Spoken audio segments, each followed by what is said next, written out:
지난해 마텔이 이래저래 다양한 시도를 했었고 그 결과 다양한 제품들을 만나볼 수 있었습니다. 새로운 공룡, 익스트림 데미지나 로어 어택과 같은 새로운 기능까지 포함된 제품들을 여러 만날 수 있었는데요. 로어 어택 메트리아 칸토사우루스는 어떤 의미에서라도 새로운 피규어는 아닙니다. 하지만 오래전에 발매됐었던 피규어와 비교를 해본다면 정말 멋진 컴백 무대를 맞은 것은 확실하네요. 안녕하세요, 제이든입니다. 오늘은 로어어택 메트리아 칸토사우루스 제품을 리뷰하려 해요. 로어어택 메트리아 칸토사우루스는 16.48달러로 작년에 발매했었던 제품입니다. 그리고 신기하게도 월마트 한정으로 발매가 됐었는데요. 영상을 시청하고 계시는 분들 중 얼마나 많은 분들께서 이 제품을 노리셨는지 모르겠지만 보시는 것처럼 저는 두 마리를 구매할 수 있었어요. 하나는 당연히 리뷰를 하며 개봉을 할 거고요. 다른 하나는 박스에 소장할 생각입니다. 이번 메트리아 칸토사우루스는 이전에 발매했던 것과 큰 차이가 없을 거라 느끼실 분들도 계실 텐데요. 제가 직접 보고 있자니 단순한 리페인팅은 아닌 것 같습니다. 그럼 우선 박스부터 살펴보면서 리뷰를 시작해보자고요. 로어텍 제품의 박스 역시 일반적인 골판지로 만들어졌습니다. 다른 박스들과 전체적인 틀은 동일하네요. 다이노 이스케이프 아트가 가장 큰 차이점이겠죠. 박스의 뒷면으로는 메트리아 칸토사우루스의 액션 기능을 설명하는 그림이 있습니다. 입이 벌려지는 정도가 차이가 있다는 게 이번 액션 기능의 특징이 되겠네요. 그리고 박스의 아래쪽으로는 이번 웨이브에 함께 발매됐었던 제품들인 케라토사우루스와 바리오닉스 림보, 그리고 앙킬로사우루스 범피 제품까지 확인 가능합니다. 하지만 개인적으로 메트리아 칸토사우루스를 첫 번째 웨이브에 포함시킬지는 조금 애매한 것 같네요. 물론 첫 번째 웨이브로 발매된 제품들 역시 함께 구매를 완료했으니 조만간 리뷰를 하나하나 진행할 생각입니다. 우선은 메트리아 칸토사우루스에 좀 더 집중해 보자고요. 메트리아 칸토사우루스는 갈색과 함께 여러 색으로 한껏 강조된 형태입니다. 아마 지금까지 발매된 제품들 중에서는 가장 자연스러운 도색을 가진 게 아닌가 하는 생각이 드네요. 가장 먼저 제품의 머리부터 살펴볼게요. 이 공룡은 굉장히 울그락불그락 넓은 머리를 가지고 있습니다. 머리 주변과 목으로는 이렇게 붉은색을 확인할 수 있는데 강렬한 불꽃을 연상시키는 느낌이라 상당히 마음에 듭니다. 공룡의 눈은 밝은 노란색으로 동공은 검정색으로 표현이 됐는데요.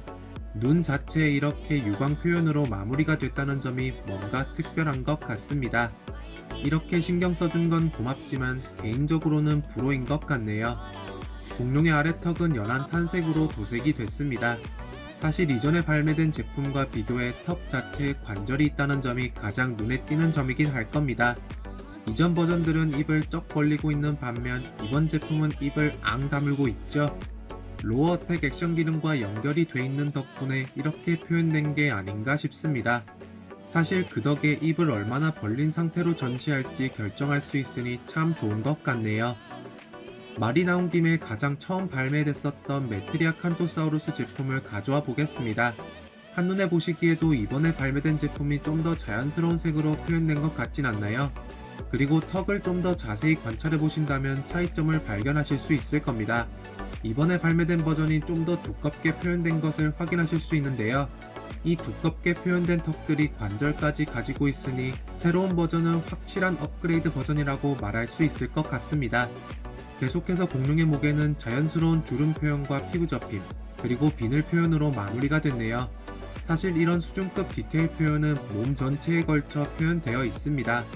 그리고 머리 부분에서 확인했었던 붉은색은 자연스럽게 검정색으로 전환이 되면서 등을 따라 내려가게 되네요. 몸통 측면의 피부 역시 디테일이 잘 살아 있습니다. 사실 이런 디테일 표현 덕분에 멋진 피규어라고 말할 수 있는 것 같네요. 공룡의 팔과 다리는 특별한 도색 없이 하나의 색으로만, 심지어 손톱 발톱 역시 도색이 생략됐습니다. 새롭게 발매된 피규어들 역시 이런 부분은 수정이 되고 있지 않은 것 같네요. 이런 점만 개선돼도 정말 다른 느낌의 피규어라고 말할 수 있을 텐데 말입니다. 하지만 조형은 지금도 잘하고 있으니 크게 불평할 부분이 없네요. 아마 이전 메트리아 칸토사우루스 제품을 소장하신 분들이라면 공감을 하실 텐데 이 제품은 정말 무어같이 자립이 힘들죠. 발 자체의 조형은 동일한 것 같은데 이 제품은 자립에 있어서는 이전 제품과는 확연한 차이를 보입니다. 근데 이것도 일단 시간이 지나보면 알게 되겠죠? 그리고 여기 발바닥에는 주라기 팩트 앱에서 사용할 수 있는 스캔 코드가 있습니다. 아직 추가를 안 하신 분들이라면 지금 추가해 주시면 되겠네요. 마지막으로 공룡의 꼬리는 크기가 다른 돌기들이 덮인 상태로 마무리가 됐습니다. 마텔의 수강류 피규어 치고 길이는 양호한 편이에요. 너무 길지도 너무 짧지도 않습니다. 하지만 이 밋밋한 꼬리는 정말 뭐라 다르게 말할 방법이 없는 것 같네요. 이번 제품의 관절은 그렇게 다양하진 않은 것 같습니다. 팔과 다리는 앞과 뒤로, 그리고 좀 더 나은 자립성을 위해 이렇게 양옆으로도 움직일 수 있는 형태예요. 아까 잠깐 액션 기능을 보여드린 것 같은데 다시 한번 로어 어택 액션 기능을 보여드리자면 여기 끔찍하게 생긴 등의 버튼을 이용해 작동시킬 수 있습니다. 버튼을 움직일 때마다 각기 다른 공룡 울음소리를 들을 수 있어요.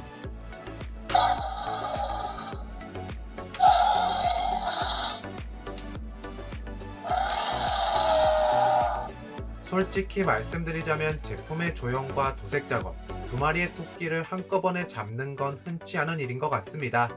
처음 이 제품을 봤을 때는 그냥 메트리아칸토사우루스네 라고 생각을 했었다가 지금은 제품의 구매를 정말 만족하는 제 자신을 만난 것 같습니다. 하지만 엄밀히 따지자면 또 다른 메트리아칸토사우루스 피규어이기 때문에 이 제품의 인기가 과연 얼마나 많을지는 모르겠네요. 그래도 멋진 제품이라는 점은 확실하고 장식장을 빛내줄 녀석이라는 점 역시 확실한 것 같습니다. 솔직히 저희 모두 제품을 가지고 놀기보다는 장식장에 제품을 두는 걸 좀 더 선호하진 않나요? 그런 의미에서 이 제품은 장식장에 올려두기 정말 좋은 제품인 것 같습니다. 여러분들은 로어 어택 메트리아칸토사우루스 제품을 어떻게 보셨나요? 혹시 기회가 된다면 구매하고 싶으신 욕구가 있으신지도 댓글에 한마디씩 꼭 남겨주세요.